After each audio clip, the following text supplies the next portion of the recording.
Insulin stacking gets a bad rap among type 1 diabetics like us. See, most people hear it and think it's dangerous, reckless, or just flat out wrong, right? But what if the problem isn't stacking? What if it's how we've been taught to fear it and the gap in the medical system for not teaching us how to navigate it without fear or uncertainty? See, there was a moment I nearly gave up trying to dial this in. I felt like no matter what I did, I was chasing numbers. My endo even told me, that's just how diabetes is sometimes. I refused to accept that. See, I ran the math, rewired my approach, and my blood sugars haven't been the same since, in a good way. So here's what we're diving into today.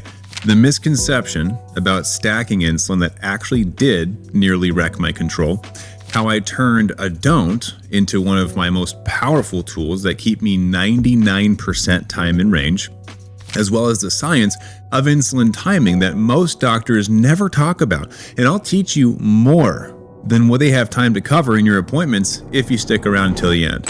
Now, if you don't know who I am, my name is Matt Vandevecht. I'm a T1D expert, certified master fitness trainer and nutritionist, best-selling author, and Ironman athlete living with type 1 myself. And this is the strategy that helped me turn insulin stacking from a liability into a lever for freedom, control, and peace of mind.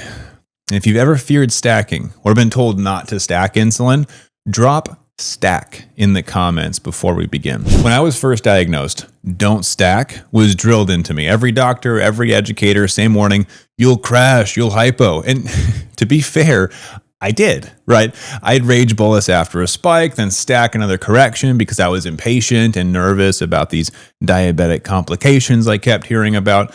Next thing I knew, I was bottoming out and stuffing my face with more glucose than I could fit in my stomach, right? And that fear got hardwired into me.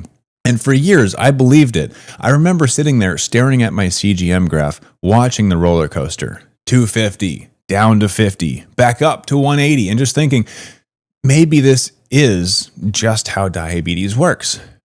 Maybe my endo was right, as much as I hated to admit that, right? But here's the truth. Stacking wasn't the problem.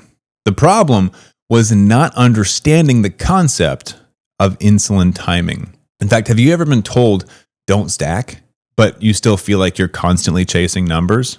Let's just say, drop a yes in the comments because I know I'm not alone here. If you do, by the way, I'll send you a free training on the topic. I think it's critical that we understand what's making blood sugars move so that we can control them ultimately and truly. Let's start with the basics of what's going on behind the scenes. Not all insulins are the same. Because we manually inject insulin, right? What other non-diabetics just have secreting naturally from their pancreas, we have to be aware of this. So ultimately, each type of insulin has its own action curve, or how fast it starts, when it peaks, how long it lasts, right? So I'm going to show you guys a couple of things on screen here. Number one is rapid-acting insulins. You're probably most familiar with these. So this is Humalog, Novolog, Fiasp, Bliumjev, which those two kind of exist in their own separate category of, we'll call them ultra-fast, even though it's not really. It's still, you have to pre-bolus in many cases, right? But for the rapid-acting insulin, we've got an average onset of about 10 to 20 minutes, which is why we pre-bolus, right? You take your insulin about 10 to 20 minutes early because you have to give it a head start before your food hits, right? Now, with rapid-acting insulin, they generally have a peak, or when they're most effective, around 60 to 90 minutes after you've taken it, and the duration is about 3 to 5 hours. So you think about that. You take insulin, which means that it's not going to work yet, but maybe in about 10 to 20 minutes. And then once it does start working, it kind of gets up to a crawl at first. And it takes some time to finally build into that hour and a half marker where it's really working now. But it actually stays in your system for 3 to 5 hours, which is wild to think about, right? I want you to think about the rapid acting insulins kind of like kindling on a fire. It's quick to ignite, it burns hot, and then it fades. Right? Now, second in the categories of insulin are regular insulin. So Humulin R, Novolin R. The onset for these is about 30 to 60 minutes. A lot longer, right? And the peak about 2 to 4 hours later, and the duration about 6 to 8 hours. So this is more like a big log on a fire, right? Slow to ignite, but it burns steady for hours. And then lastly, you have your basal insulins or your long-acting insulins. So like Lantus, Levemir, Tresiba. These are flat or near flat activity levels, right? So the duration it can be 20 to 42 hours depending on the type. And these are kind of like your coals or the background heat that keeps everything steady. Now with the action timing for your fast acting and ultra fast acting, these are more for your meal types, right? Whereas the long acting or your basal insulin is more for balancing out the output from your liver. So your liver dumps glucose at a rate throughout the day to give you energy, right? The energy that you've eaten in the form of food gets stored in your liver as one of the places of storage, and then the liver gives it back to you throughout the day to give you energy to go about your day and do your chores, your errands, that sort of stuff. So it's all important, but for different reasons. Now, with glargine or Ditamir, they've got about a 20 to 24 hours of impact with a heavier peak around 6 to 7 hours after the initial dose. See, I certainly noticed this when I personally was on Lantus, when I used to be on MDI or multiple daily injections. Now, Degludec or Tresiba is another version of long-acting insulin, has a more even profile all the way up to 42 hours. Most reports are about 36 hours, but it's wild how different these can be depending on your insurance types or what your endocrinologist recommends. Now, note that individual PK and PD times, they vary with your dose. They vary with your site, with your exercise. A good phrase to keep in mind is your mileage may vary, right? I'd say it's clinically true in those cases. Now, as an aside, in a perfect world, you might have access to all different types of insulin and be able to match the right type of insulin to different foods that you consume, right? Where slower insulins like regular or R might be helpful for lower carb, higher protein, higher fat meals, while rapid acting insulins are better for higher carb and more balanced meals, where ultra rapid insulin, like the inhalable insulin called Afrezza, can be helpful for fast acting carbs in isolation. Like if you were to have, a fruit smoothie or a mixed drink, right? Things that are faster digesting, going to hit your blood sugars a lot faster. You want insulin to work faster as well. Now, if you want me to do a deeper dive on insulin types and profiles, let me know in a comment. And if there's enough interest, I'll add it to my list for the future. Now, imagine you eat fast carbs with slow insulin or slow carbs with fast insulin. That mismatch is why so many of us feel like we're on a blood sugar roller coaster, right? And the good news is that you can actually manipulate the timing, which is what a pre-bolus is, right? To better match the food type. So I am curious though, and comment below, which insulin do you use most? So for me, currently, I'm on Humalog in my insulin pump, right? So I don't use long-acting insulin because on a pump, you only use fast-acting insulin. But when I was on injections, I was on Humalog and Lantus as my long-acting dose. So I'm curious what you take. Drop it in the comments. But so why does insulin timing matter so much? It comes down to how insulin is absorbed and how food digests. These are the two different puzzle pieces that we're trying to fit together, right?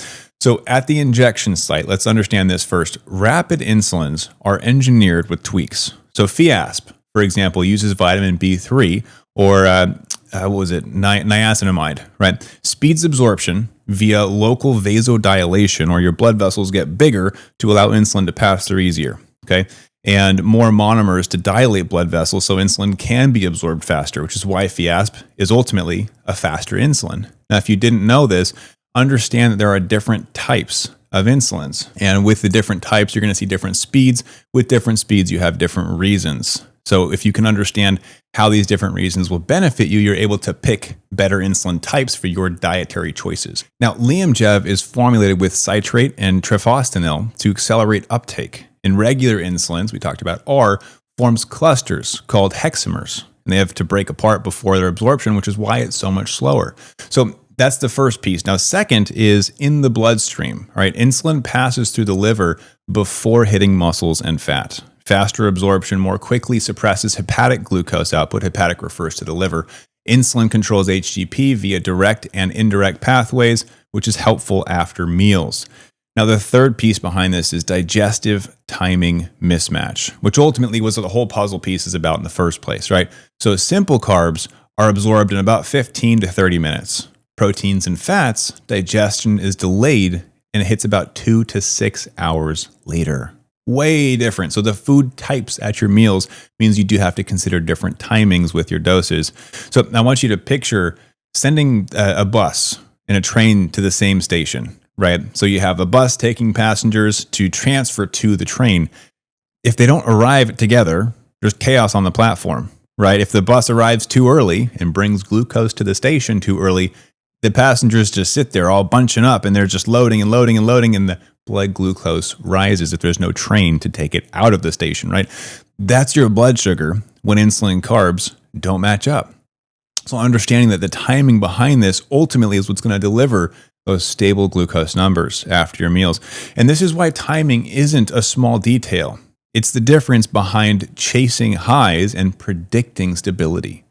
In fact, starting that pre-bolusing rapid-acting insulin about 15 to 20 minutes before meals reduces post-meal spikes and variability by about 30% reduction versus at-meal dosing when compared in structured studies. So they've actually studied this, a 30% reduction. Has anybody ever explained this to you in so much detail? I know that for me personally, I had to research this myself. I was never told this by my medical team. And if you like this kind of stuff, do what the majority of successful T1D viewers do to embed these lessons in your brain. Assign meaning to this moment by hitting the like button. It tells your brain, hey, this is important, you should remember it. And then subscribe button if you're learning something new right now and want more of this. All right, so let's get back to stacking. I know that's why you're here in the first place. Insulin stacking is dangerous when you ignore insulin on board, or IOB. That's like double booking seats on an airplane, right? 2 passengers sew up, there's 1 seat available, somebody crashes and has to go home. But when you measure insulin on board, stacking becomes one of the most powerful tools you can use when done intelligently and intentionally. So instead of panic bolusing after a spike, you can add small strategic doses before the spike even happens, especially if you identify a missed variable or gap in your strategy. Like when I told myself, just 1 bite of dessert, and then finish the whole plate on accident because it was just so darn good, right? I'm going to need more insulin to cover that. So technically that's insulin stacking. It's a second dose after the meal, but this is what I call proactive stacking. All right. So what you'll see on screen, one graph looks like a roller coaster. The other is smooth, flat, predictable. It's the same insulin, same person, same meal, totally different approach. See, stacking isn't reckless.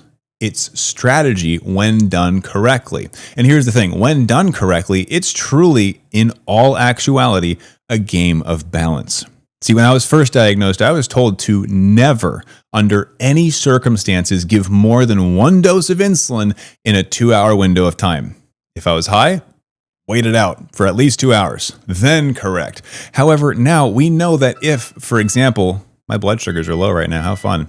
If, for example, if I had a high blood sugar with a high protein meal, I'll need insulin now for the carbs and more later on for the proteins, right? In fact, I'm going to need it about 90 minutes after my dose, my initial dose, which is in that 2-hour window. So, and this is my body, not yours. Obviously, your blood sugar formulas will differ. So technically, the protein dose, because protein converts to glucose at a rate of about 30 to 50% at around 90 to 120 minutes after consumption, right? So that means about an hour and a half after you eat, the protein is going to slowly convert to glucose, some of it, all right? Now, technically, that's within that 2-hour window that my endo said, never take more insulin within 2 hours of each dose. Well, if I need the dose for protein, I'm going to have to consider taking insulin for that, right? And according to my endo, that would be stacking. But I know I need it for my body for that delayed conversion of protein to glucose. I'll give you another example. What if I went back for seconds, second plate, at a family barbecue? Should I avoid dosing since it's within the 2-hour gap? Or should I take the insulin that I know I need for my second plate of food? Right? And I want to talk about this for a second. Just understand that if your insulin to carb ratios, your basal rates, your correction factors, your insulin to protein variables, if you know those are correct, then there is no such thing as stacking insulin if you're doing this intelligently. Right? If I'm dosing for a second plate of food, then hypothetically everything should balance out if I'm counting my carbs and taking the appropriate amount of insulin. If I'm taking the insulin I need for protein, that's not stacking insulin. It's taking the insulin for the protein. And non-diabetics' bodies do this as well, by the way. They release insulin as needed. So there is no like, oh, my pancreas secreted insulin at noon for lunch, so I can't eat food until at least 2 p.m. No, they can snack, they can have dessert, they can change their mind because their pancreas matches the food that goes in their mouth. That's all we're doing here, is we're matching the food that has gone into my mouth with the appropriate amount of insulin. Sometimes that requires a split bolus or 2 different doses to cover the same meal because it might be slower digesting, right? Or if I went back for seconds, or if I went back for dessert, right? Ultimately, if you are taking multiple doses to cover the exact foods that you've consumed, that is not insulin stacking. Insulin stacking or rage bolusing is when you take more insulin than you know you need in an aggressive attempt to bring down a high blood sugar where you otherwise would not have needed that insulin. In other words, if I skip my pre-bolus, my blood sugars shoot up to 300, and then, even though I know I took the right amount of insulin and I just didn't time it correctly, at that point, I decide to double my dose and give a ton of insulin that I know I don't technically need because I'm angry about the high blood sugar. That is the insulin stacking that they're trying to warn you about. But in proper context, if you understand that you've either miscounted your carbs or maybe you're adding more food or there's some new variable, you now have new information that allows you to make a new decision. And if you time it correctly, adjust accordingly for insulin on board and activity levels, if you understand how to master your blood sugars, then technically speaking, this is not insulin stacking. Okay? And obviously, this is educational. This is not personal medical advice. Always personalize timing and doses with your care team. Okay, I don't want you to think that I've got the answers for you in this generic video. Obviously, I work with type 1 diabetics privately. That's a different discussion because I have context. But in this case, don't copy my numbers. All right. So how do we actually use this? Let me give you maybe 3 examples from my own life. So the first is the pre-bolus correction. So if I'm running high before a meal and I've already given a correction earlier, I'm technically giving a stacked dose of a small correction bolus plus my pre-bolus 20-ish maybe minutes before eating. So action lines up with food absorption. So if I've got insulin on board from a previous correction, I'm heading into a meal, that doesn't mean I shouldn't dose for the meal. It just means I have to consider the impact of the previous correction given by looking at how much insulin on board I have to readjust my strategy for that meal. I might cut the pre-bolus a little shorter, might cut the dose up front, maybe split it into a lot of different ways to approach this, but ultimately the plan needs to change with that context in mind. Now, second is going to be workout fuel. So training for an Ironman, I learned that I burn through carbs fast, like insanely fast. And so I'll strategically stack micro boluses during long rides or runs to prevent the spike crash cycle where you give a bunch of insulin, crash, have a bunch of sugar, spike, give a bunch of insulin, crash, right? Instead, I can strategically micro bolus this, which technically is multiple doses, but they're all small and I'm keeping track of them, which is the key here, keeping track of your insulin on board, right? In this calculation for ultra endurance athletes, honestly, it's crazy complicated. Like as you get further and further into a 6, an 8, or a 10 plus hour training block, when you're out there from sunrise to sunset, you also become more insulin sensitive as you train. That's a topic for another video, though. Honestly, it's too much to go into right now. So third example I'll give you is late night corrections. So people have high blood sugars after dinner. They don't know what to do before bed. Instead of waiting hours for basal adjustments to kick in or hours to see if it works and I'm up till 2 o'clock in the morning, I'll use tiny stacked doses when I see a trend line heading north on my CGM or heading upwards, right? But I'm always factoring in what's already on board, how long till bedtime. You got to keep an eye on all the factors to keep yourself safe, right? Especially if you're going to bed with insulin on board, that can get tricky, right? And these are practical ways that stacking becomes not a liability, but a lever. But understand that this is far-reaching. This impact is more about the theory behind it and how you can apply it to many situations and not just those 3, right? But I'm also curious though, what's the situation maybe you struggle with most? Is it meals and stacking insulin there? Is it workouts and stacking doses on top of other doses that maybe you didn't get correct the first time, or maybe it is nighttime highs? Tell me in the comments and I'll review your comments as I see them. I love seeing them come through. Now, here's what stacking done right did for me. Before, I was stressed. I was chasing numbers. Honestly, I was waking up every night to fix highs or lows. It was maddening. After learning how to do this stuff, spending the time and effort researching it, I started aligning insulin with food, tracking insulin on board, and stacking strategically. Right? That is the key word for today, is strategically, right? The same insulin that nearly wrecked my control and would send me into an urgent low, and then I'd rebound into a super high, it became the tool that gave me peace of mind. It empowered me to take action early when I knew early action was what was going to save me. And I want that same freedom for you. It's all based in understanding. You just have to take that step, take responsibility for your own diabetes instead of relying on your medical team that you only get to see once a quarter or maybe once or twice a year, right? So here's my challenge for you. If you've been afraid of stacking, reframe it. It's not about fear. It's about timing, data, and trust. Learn about stacking, the impacts, the timelines before experimenting recklessly. So don't just go start throwing multiple doses of insulin at yourself. Let's see what happens. Like, be smart about it, right? And obviously, again, this is not medical advice. Make your own decisions. Be safe. But also recognize that continuing to live in fear is giving fear more power over your life. Lastly, drop stack in the comments if you're ready to use insulin as a lever, not a liability. And check the description for a special training from me to you. It's completely free. That should help you to demystify the craziness of type 1 diabetes. That's why I put it together just for you. So check the description for that. And make sure you do subscribe, because in the next video, I'll show you exactly how I calculate IOB in real time, the formula I use every day to stay off the blood sugar roller coaster. I'm Matt Van de Vecht, and this is how we stop fearing insulin from somebody who used to be terrified of it and start mastering it. I hope you've enjoyed this. My blood sugars are currently 77, so I'm going to go take care of that. Hope you have a great rest of your day and keep up the fight.